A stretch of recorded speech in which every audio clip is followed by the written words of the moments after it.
So hello everyone, আজকে চলে এলাম একটা নতুন ভিডিও নিয়ে।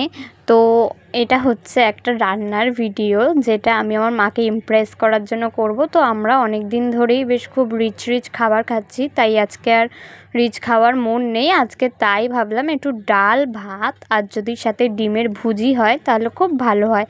আর আমি আজকে ডিমের ভুজিটা স্পেশালি বানাবো। তো চলো দেখা যাক যে আমি ডিমের ভুজিটা কিভাবে বানাই, আমি সেটাই এখন তোমাদের সঙ্গে শেয়ার করব। সবার ফার্স্টে আমি ওখানে একটু লেবু কেটেছি, পেঁয়াজ কেটেছি আর একটু লঙ্কা কেটেছি। আর যে যেমন ঝাল খাও তেমন লঙ্কা কাটতে পারো। আর আমি তারপরে দুটো ডিম নিয়ে একটা বাটিতে একটু নুন দিয়ে গুলিয়ে নিয়েছি। তারপরে আমি কড়াইতে নিয়ে দিয়েছি একটু তেল, আর তারপরেই আমি ডিমগুলো দিয়ে কড়াইয়ের মধ্যে ভুজি করে নিয়েছি। তেলটা গরম হয়ে যাওয়ার পরে ডিমটা ভুজি করেছি। দেন ডিমটা তুলে দেওয়ার পর আমি আবার একটু তেল দিয়ে পেঁয়াজটাকে ভেজে নিচ্ছি। পেঁয়াজটা হালকা ব্রাউন হয়ে গেলে আমি একটু লঙ্কা দিয়ে দিচ্ছি। যেহেতু আমি ভিডিওটা একা হাতেই করেছি তাই আমার লঙ্কাটা দিতে একটু লেট হয়েছে।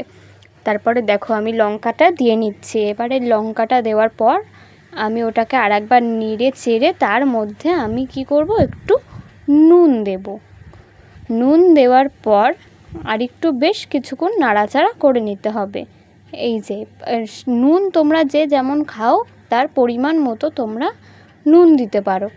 এবার আমি নুন দেওয়ার পর আবার একটু ভালো করে নাড়াচাড়া করে নিচ্ছি জিনিসটাকে। তারপরে দেখো এবার আমি দিয়ে দিলাম ডিমটা। পেঁয়াজটাও আমার বেশ ব্রাউন হয়ে গেছে। তো এবার এটা আমি একসঙ্গে করে নিচ্ছি।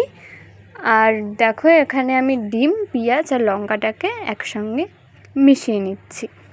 যে যেমন ঝাল খাও সে তত বেশি লঙ্কা দিতে পারো।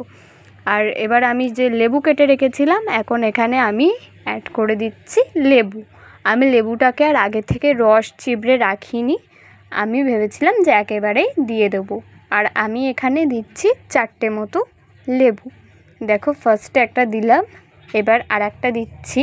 যেহেতু আমি একা এক হাতে ভিডিও ধরেছিলাম আর এক হাতে রান্না করছিলাম, তাই একটু তোমার লেবুগুলো দিতে লেট হচ্ছিল। যেহেতু মা ছিল ওই সাইডে, আমার মা জানে না যে আমি এখানে ডিম ভুজি করছি, তাই একটু লেট হচ্ছে জিনিসগুলো দিতে। দেখো এখনও আমি লেবু দিচ্ছি ওর মধ্যে। এইটা ছিল লাস্ট লেবু মনে হয়। লেবুটা তোমরা একটু বেশিই দিও, যদি কেউ টক ঝাল খেতে ভালোবাসে তাহলে এরকমভাবে করলে ভালো হয়। তারপরে আবার একটু ভালো করে নাড়াচাড়া করে আমি লেবুটাকেও মিশিয়ে নিচ্ছি ওর মধ্যে। দেখো নুন আমি আগেই দিয়ে নিয়েছিলাম, এখন আর দেবো না। দেখো কেমন লাগছে দেখে কালারটা। এবারে একটু ভালো করে নিচ্ছে। আর আমি গ্যাসটা একদম স্লোই রেখেছিলাম, বেশি জোরে দিয়ে করিনি। আমি এখনও করছি বেশ একদম শেষের মুখে। তো চলো নামিয়ে নিই। এবার এই যে নামিয়ে নিয়ে যাচ্ছি আমি আমার মায়ের কাছে, ওই যে বসে আছে। দেখো আমি এবার ডাকলাম, আমার মা তো দেখে পুরোই অবাক হয়ে গেছে। তারপর জিনিসটা আমি দিয়ে দিলাম মায়ের হাতে। আমার মা বলছে এটা কি? আমি বললাম ডিমের ভুজি তোমার জন্য বানিয়েছি, তুমি খেয়ে দেখো। এই যে আমার মা খাচ্ছে এখন, আর খেয়ে বলছে খুব সুন্দর হয়েছে, তোমরা দেখতেই পাচ্ছ। আবার দেখো একটু তুলে আমাকেও খাইয়ে দিল, বলল তুই খেয়ে দেখ। আমিও বললাম হ্যাঁ ভালোই হয়েছে। ওই যে আমার মা খাচ্ছে আর বলছে যে চ এবার তাড়াতাড়ি ভাত খেয়ে নি, খুব জোর খিদে পেয়ে গেছে। আজকে আমার মা কাজ করে এসছে, লেট হয়ে গেছে, তো চলো খাওয়া যাক। আর এখন আমরা বসবো খেতে।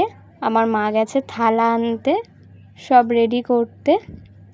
তো চলো খাওয়া যাক। আর আমার যদি ভিডিওটা তোমাদের ভালো লেগে থাকে তাহলে আমার ইউটিউব চ্যানেলটা অবশ্যই লাইক, কমেন্ট, সাবস্ক্রাইব করে দিও। আজকের জন্য এইটুকুই বলি। আর আমি কি ধরনের কন্টেন্ট বানাবো আমি বুঝতে পারছি না, তোমরা যদি